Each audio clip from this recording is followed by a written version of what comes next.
Resource Alliance, PARA, by Carolyn Shafer, PARA board member on update, on PARA's work to protect our natural resources. Good morning. Good morning indeed. Good morning, supervisors, county staff, and the remaining members of the public. Thank you very much. This has been a most interesting meeting. As you know, I'm at many of them. And I was thinking throughout all of the morning activities of how do I segue into my somewhat heavier presentation. And I think we have the perfect segue because, unfortunately, retiring Superintendent Vasquez has left, but I did want to share with him that as someone who's retired for more than 10 years, be careful, you get really, really busy. And then I also wanted to say I am so thrilled with the internship program and what the interns have accomplished, especially in something that is very close to my heart, which is littering. I spend a lot of time in the natural world that we are so blessed to have in this county. And I calculate that at least a third of what I take to recycling is unfortunately the bottles and glasses that I pick up in the wilderness. So to have the county begin to focus on let's stop the littering please is a blessing. And it is also a segue into the other things that we need to pay attention to as we move forward to a county, particularly in a time when we have to acknowledge that mega drought is real and species extinction is real. And we are a unique location on this planet. Next slide, please. I also wanted to share, by the way, this is a lot of information, and thank you to whomever at the county put some of the handouts in the back. But if you are interested in reviewing this information, you can go to our website, patagoniaalliance.org, and right there on the whole landing page, there's a link to go to this information.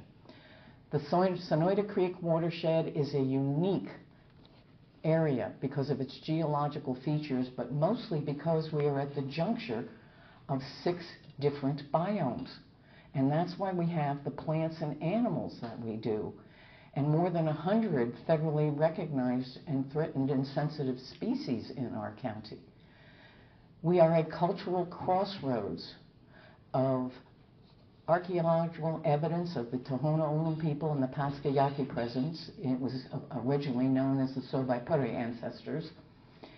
We have a Spanish colonial past that Dr. Denny Seymour has documented as being an important part of that Spanish colonial past in terms of where Coronado was in our area. We also have a history of mining. The ancestors did a lot of mining. Then in 1872, the mining law came into effect, and we saw more prospectors and the beginning of what became industrial mining. We have a big difference between the historical mining and the modern mining on many, many reasons. We're going to experience increased mining activity because right now we know of the one mining company, South 32, and there is an exploratory company also out in the mountains, Barksdale Resources, who have about half the claims that South 32 does. So our county faces a significant future of potential mining, and we need to be aware of what 21st century industrialized mining will bring to us. Next slide, please. Recently, there was a draft environmental impact statement process, which I have mentioned to the County Board of Supervisors a number of times, asking that you wait until we get through this process as you are in discussions with South 32 about a potential protection and benefits agreement. As I've said, it's tough to negotiate what you don't yet know the value of. And I think the information we provide today will be eye-opening about what we need to be protected in this county. The NEPA policy was signed in January of 1970. It requires federal agencies to assess the environmental effects of their proposed actions prior to making any decisions. The policy requires the federal government to use all practicable means to create and maintain conditions under which humans and nature can exist in productive harmony. On May 9th of 2025, the Forest Service released a draft environmental impact statement on the proposed Hermosa Minerals project operated by Australian mining company South 32 in the Patagonia Mountains. The public comment period ended on June 23rd. Next slide, please. On June 18th, we filed organizational comments on that DEIS. PARA coordinated 16 different organizations, and I want to name them because it is important. Patagonia Area Resource Alliance, Arizona Mining Reform Coalition, Borderlands Restoration Network, Calabasas Alliance, Center for Biological Diversity, Cienega Watershed Partnership, Dark Sky International Southern Arizona Chapter, Defenders of Wildlife, Earthworks, Friends of Santa Cruz River, Friends of Sonoyta Creek, Save the Scenic Santa Ritas, Sierra Club Grand Canyon Chapter, Sky Island Alliance, Tucson Bird Alliance, and Wildlife Corridors. Representatives from these organizations and other citizens, 24 subject matter experts, gave their time to read through the mine plan of operations and the about 1,600-page draft environmental impact statement. And we filed 221-page comments from these organizations. There is a 40-page summary, and this is an attempt to give you an even briefer summary, but please do look further if you can and will. The proposed operation of the Hermosa project on public lands requires the highest level of environmental protections because the impacted public lands are part of the Madrean pine oak woodlands, recognized by scientists as one of the top regions in the entire world, most in need of research and protection for species survival. The DEIS failed to fully analyze the baseline conditions of all potentially affected resources, failed to fully analyze the cumulative impacts, failed to look at the direct and indirect impacts, failed to fully analyze the no-action alternatives. The conclusion of the organizations and the experts is that before considering whether to approve the project or any other related areas of public use of public lands, that the Forest Service must prepare and submit for public review a revised DEIS, meeting the requirements stated in the organizational comments. Next slide, please. The team that we coordinated of about 24 subject matter experts looked at these particular categories: air quality, biodiversity, cultural resources, dark skies, environmental justice, public health, roads and public safety, tailings and paste backfill, water and soils comments. Next slide, please. These are just, as I said, highlights of a 221-page document.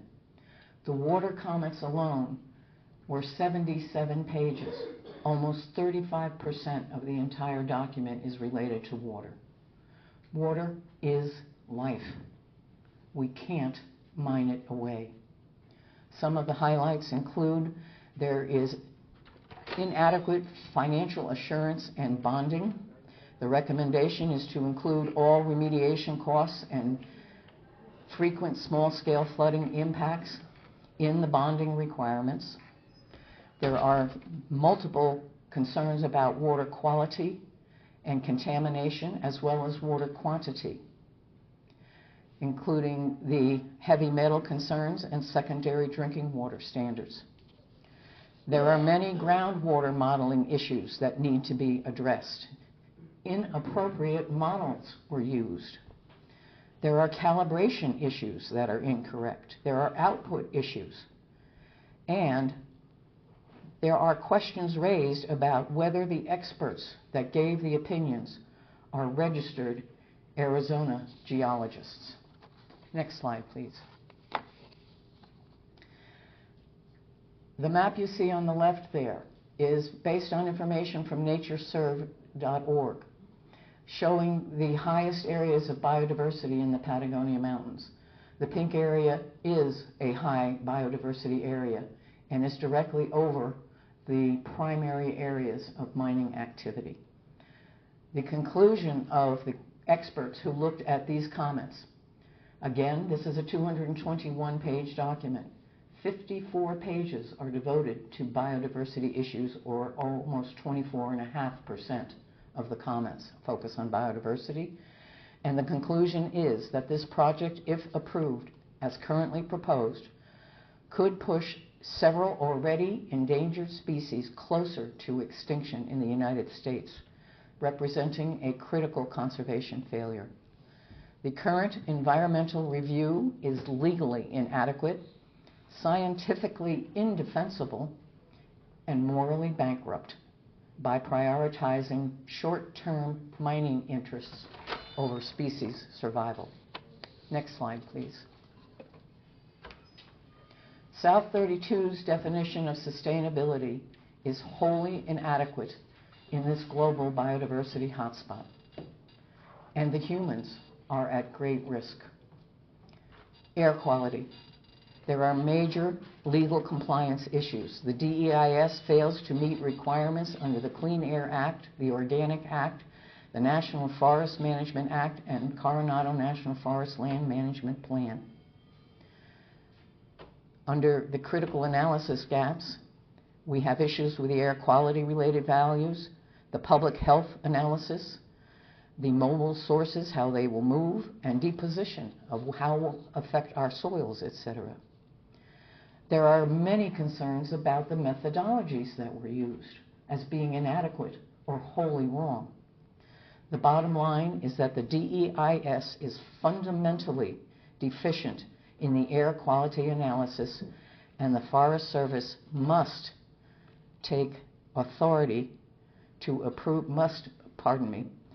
they lack authority to approve the project given the predicted air quality standard violations. Under public health, air quality is a significant concern. This isn't something that's just happening over in the Patagonia Mountains. This is air that will be throughout all of Santa Cruz County and beyond. There are significant water contamination risks on multiple reasons, including the permitted up to 6.5 million gallons of water discharge per day into the Harshaw Creek. The concern there is the mine company is permitted to discharge that water at a certain level when they discharge it, but then it travels down through Harshaw Creek through many historical mine sites. And some of the monitoring that is being done is already picking up increased amounts of arsenic and lead downstream from the mine's discharge. There are emergency preparedness gaps. And I understand that there was a recent focus group with respect to the agreement that focused on that, and they raised significant concerns about this county's preparedness for this mine operation. There are critical regulatory and oversight issues. I'm not going to read them all, but that's the summary. Next page, please. In addition, there are tailings and paste backfill concerns. The management plan is fundamentally flawed and premature for environmental review. The combination of missing basic data, unrealistic assumptions, contradictory information, and massive underestimation of failure consequences suggests the project requires substantial additional technical development before proceeding with regulatory approval processes. On the topic of public safety and transportation, the DEIS lacks sufficient detail enforcement mechanisms, and mitigation strategies to address the significant transportation and public safety risks associated with this large-scale mining operation in a sensitive environmental and scenic area. Dark skies. Light pollution from the mine poses serious threats that extend far beyond aesthetic concerns, affecting scientific research, wildlife ecosystems, human health, and local economies. Cultural heritage. The project area was acquired as U.S. public lands through the Treaty of Guadalupe Hidalgo in 1948 and the Treaty of La Melilla in 1854. These treaties contain ongoing legal obligations to protect indigenous rights. The DEIS incorrectly states that tribes have, quote, no land or treaty rights, end quote, in the area. Environmental justice. Santa Cruz County has a documented history of environmental injustices from resource extraction. Any energy transition must prioritize human health, environmental protection, and social justice rather than purely economic factors, ensuring local communities are actively involved in these decision-making processes. Next page, please. Bottom line is, we refuse to be a sacrifice zone. This county is populated with an incredible number of people as earth stewards and water protectors working to understand what is happening and to share it with you as county elected officials, as county staff, as you talk about agreements with South 32, and as you move through this DEIS process. Please speak with us. Hear what we have to say. PARA is working to ensure that we will not become a sacrifice zone for corporate profits. We live in an incredible county. I am a proud resident of Santa Cruz County for 29 years. This is an incredible place. The school system is incredible. The future of our youth that were here today is important. The future of their children and grandchildren is important. What we do now with this proposed mining process affects us for a century. They are projecting a mine life of 50 to 70 years. There is typically 100 years after that to recover from whatever is left behind by a typical mine. It's a bit heavy to follow after celebrating the wonderful service of an incredible school superintendent and to hear our youth doing incredible work in speaking to the public about littering. This is very important. I'm happy to answer any questions you may have, and we are always available to meet with each of you, all of you, and with county staff to keep you educated and informed about what the experts are saying about this process. Thank you. Thank you. Gentlemen? I just want to say thank you, Carolyn, for all that you and your team, and welcome to you, but all the groups that you work with, and my just keep on fighting the good fight, and I look forward to meeting with you very soon, and as well as Robin. Thank you. Thank you. I'll be meeting you soon. Yes. Thank you for your work and to protect our natural resources. Thank you. It's important work. We all have children and grandchildren and great-grandchildren on the way. Thank you very much.